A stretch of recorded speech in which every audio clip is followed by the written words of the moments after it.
দর্শক, আইসপাক ইউটিউব চ্যানেলে আপনাদের স্বাগত জানাই এবং আজকের টপিকস হলো মোহাম্মদ ইউনুসের হঠাৎ করে পদত্যাগের ভরপুর নাটক, পিছনের গল্পটা কী এবং বিস্তারিত আলোচনা। প্রথমে একটু ঘটনাটা নিয়ে জানা যাক, তারপর বিশ্লেষণে যাব। গতকাল গভীর রাতে যমুনাতে অন্তর্বর্তী সরকারের উপদেষ্টাদের সাথে একটা ক্লোজ ডোর মিটিং করে এবং সেখানে জানায় যে আমি যদি কাজ না করতে পারি তাহলে আমার লেগে থেকে লাভ গিয়েছে, এই পজিশনটা রাখার দরকার নেই, আমি পদত্যাগ করব। এবং সাথে সাথে এটাও বলে, সেটি হলো যদি সমস্ত রাজনৈতিক পার্টি আমার মতো কথা মতো কাজ করে তাহলে আমি পুনর্বিবেচনা করে দেখতে পারি। সালা একটা পাড়ার মাতালো বুঝে যাবে যে ইউনুস নাটক করছে। এই ধরনের নাটক করার কী দরকার? ইউনুস সাহেব, বয়স তো হয়েছে, সবাই বুঝে গেছে আপনার খেলা। অ্যাকচুয়ালি বাংলাদেশের কোটা বিরোধী আন্দোলনের ছাত্ররা ইউনুসকে প্রধানমন্ত্রীর পদমর্যাদায় বসায় কোনো সিঙ্গেল ভোট ছাড়া, ভোটে না জিতে। যে লোকটা জীবনে কখনো রাজনীতি করেনি সে কিনা একটা রাষ্ট্রের প্রধানমন্ত্রী, এতেই ইউনুসের মাথাটা ঘুরে যায়। আমি কী ছিলাম, কী হলাম। ক্ষমতার লোভ যে কতখানি মধুর হয় সেটা ইউনুস বুঝতে পেরে গেছে।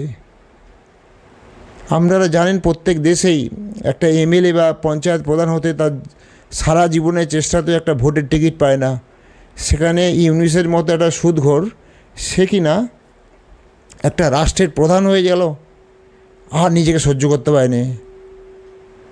অ্যাকচুয়ালি ও যখন গদিতে বসে তখন ওর সাথে কোটা বিরোধী ছাত্র নেতারা ছিল, বিএনপি ছিল, জামাত ছিল, সেনাবাহিনী, সবাই ওর সাথ দিচ্ছিল।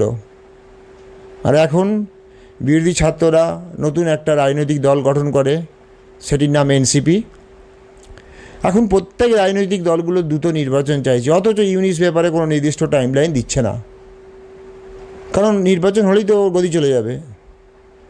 ও এখন যে কোনো মূল্যে প্রধান উপদেষ্টার পদ আগে ধরে রাখতে চায়।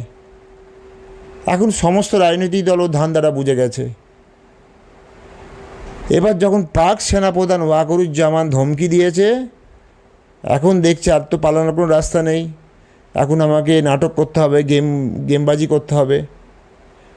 এখন বিমানবন্দর, রেলওয়ে স্টেশন এবং গুরুত্বপূর্ণ সরকারি স্থাপনা পুরো সেনাবাহিনী পুরোপুরি কন্ট্রোলে নিয়ে নিয়েছে। যদি এখন ইউনুস পদত্যাগ করে তাহলে কিন্তু ইউনুস অ্যারেস্ট হয়ে যাবে।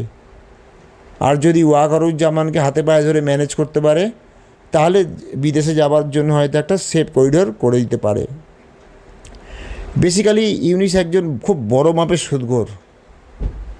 ও এটা বুঝে গেছিল যে গদিতে থাকতে গেলে একটা ভারত বিরোধী হাওয়া তুলতে পারলেই কিন্তু ওর কাজ হয়ে যাবে। সেই জন্য এটা ভারত বিরোধী হাওয়া তোলার জন্য যা যা করার সব কিছু করেছে। তার জন্য নিজের দেশের এবং দেশের জনগণের চিন্তা না করে কেবল অ্যান্টি ইন্ডিয়ান প্রপাগান্ডা চালিয়ে গেছে। কখনো পাকিস্তানকে, কখনো আমেরিকা, আবার কখনো চীনকে বাবা বানিয়েছে, কেবলমাত্র ভারত বিরোধী প্রচার কন্টিনিউ করার জন্য, যাতে করে দেশের ইসলামিস্ট জিহাদিরা ও সাথ দেয়। লাস্ট 9 মাসে বাংলাদেশকে পুরো ভিখারি বানিয়ে ছেড়ে দিয়েছে।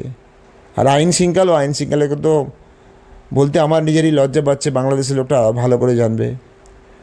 আমি ইউনুসকে বলতে চাই যে সব দেশে আপনি গেছেন, এটা বলতে পারি যে দরকার মিললে আপনাকে টিস্যু পেপারের মতো ছুঁড়ে ফেলে দেবে ওই সব দেশগুলো। সেই ঘুরে ফিরে আপনাকে ভারতের কাছে আসতে হবে, সেটা আপনি আস্তে আস্তে বুঝতে পারছেন। কিন্তু আপনি বাংলাদেশি জনগণের মধ্যে এতখানি ভারত বিদ্বেষী মনোভাব তৈরি করে দিয়েছেন যে ভারতও কিন্তু এবার 10 বার চিন্তা করবে বাংলাদেশের সাথে রিলেশন তৈরি করতে গেলে। ভারতের কাছে এটা প্রমাণ হয়ে গেছে যে বাংলাদেশে আপনি প্রচুর ইসলামিক জিহাদি এবং গদ্দার তৈরি করে দিয়ে গেছেন। শুভেচ্ছা রইল, সময় বলবে আপনি ঠিক কোন জায়গায় পৌঁছাবেন। দর্শক, আজের জন্য এই পর্যন্ত। যদি ভিডিওটা ভালো লাগে তাহলে একটা লাইক করবেন, আর আমার চ্যানেলে যদি প্রথম হয়ে থাকেন তাহলে চ্যানেলটি সাবস্ক্রাইব করে পাশে থাকা বেল আইকনটা ক্লিক করে অলে ক্লিক করবেন। জয় হিন্দ, বন্দে মাতরম।